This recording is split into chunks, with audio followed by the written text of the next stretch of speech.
Kotoran. Pelan-pelan. Mau kami jurang sih.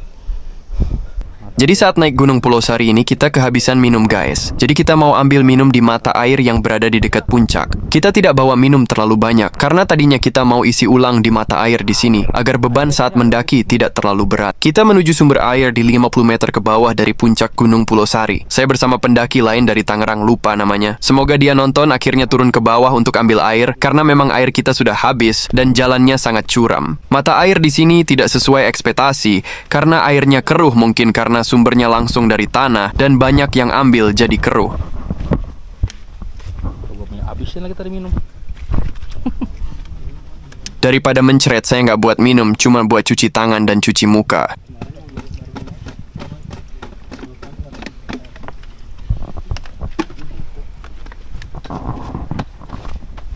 Jadi ceritanya dimulai dari sini. Kita bertemu pendaki lain yang habis dari kawah. Mereka bilang air di kawah bagus dan bisa diminum. Dan mereka lewat jalur lama. Jadi dari kawah bisa langsung ke puncak tanpa harus lewat pos 4. Jalurnya sudah lama ditutup karena jalur baru. Jika ingin ke kawah harus lewat camp area. Makanya kita tertarik dengan jalur ini agar kita bisa sampai lebih cepat. Sampai ke kawah sebelum turun pulang. Jadi kita tanya apakah jalurnya bercabang dan mereka bilang tidak ada cabang dan tinggal ikuti jalan yang sudah mereka beritahu. Bagaimana kalau kita balik orang?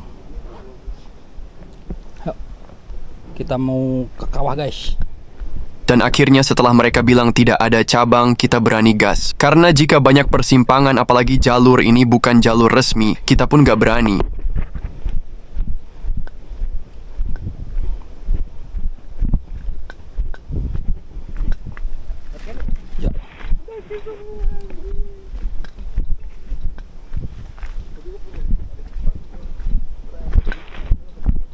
Bang. Ya. Bang, pulang bang.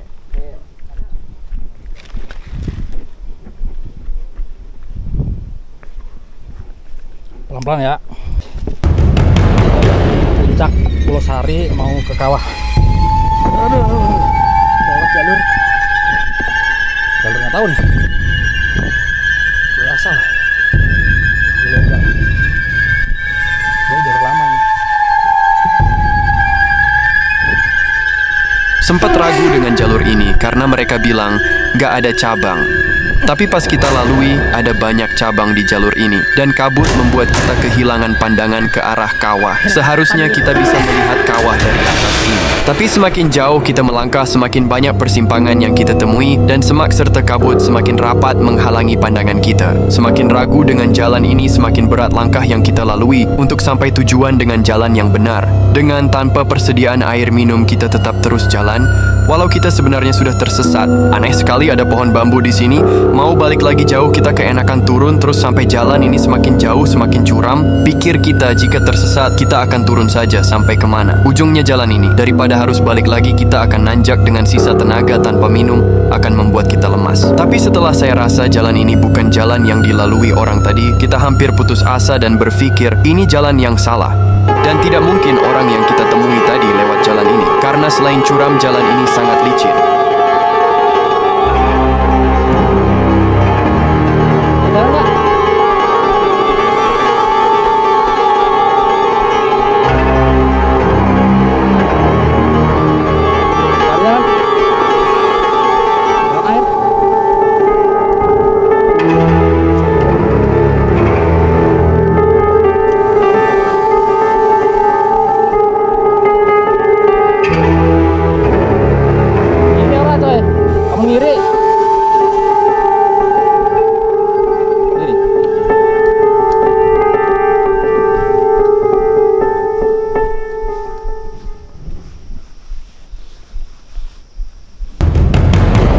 Jalannya apa?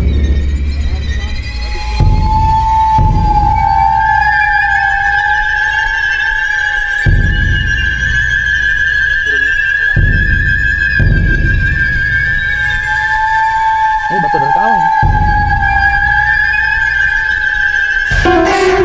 Soalnya nanjaknya ini udah lumayan. Dan akhirnya dengan sisa tenaga, kita kembali lagi ke puncak tanpa makan dan minum daripada kita tersesat dan merepotkan Bishi dan tim SAR. Nah, yang saya takutkan kita tidak bawa logistik yang cukup untuk bertahan. Jadi walau berat untuk naik lagi ke puncak, kita tetap jalani. Motoran.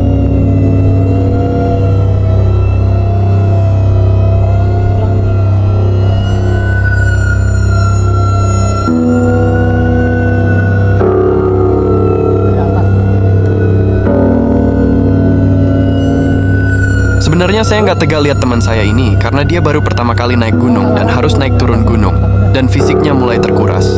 Tapi bagaimanapun kita harus kembali ke puncak jika ingin cari aman dan kembali turun lewat jalur resmi.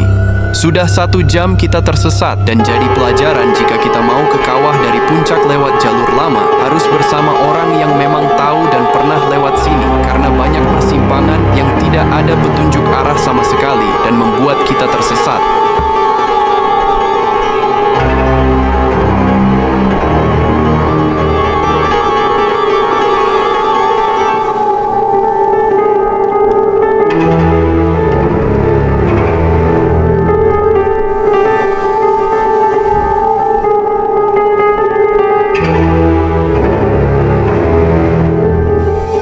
Berkali-kali kita harus istirahat karena kaki Bang Beji kram padahal sudah saya semprot pakai tisu magic gak mempan. Saya lupa bawa hot under cream padahal sudah saya siapkan tapi lupa kebawa padahal penting banget. Nggak ada minuman, adanya kopi, tinggal ampasnya yang bisa saya minum. Tapi lumayan buat tambah tenaga. Yang penting kita sampai puncak dulu, siapa tahu kita bisa minta minum ke pendaki lain yang ada di atas. Kalau malu terpaksa nelen ludah walau air liur juga udah nggak ada. Tapi cuaca adem buat kita agak kuat, walaupun tanpa minum yang cukup. Alhamdulillah, akhirnya setelah tersesat 1 jam lebih, kita akhirnya bisa kembali lagi ke puncak dengan selamat. Kalau nggak selamat, nggak mungkin video ini bisa di-upload yang ada masuk berita televisi. Jadi pesan perjalanan ini jangan main-main di hutan dan gunung dan melanggar peraturan di sini. Karena kita sudah melanggar lewat jalur yang tidak direkomendasikan. Video tersesat tadi nggak lengkap karena baterai kamera habis dan sampai jumpa lagi di Tua-Tua Berkelana. Berikutnya, wassalamualaikum.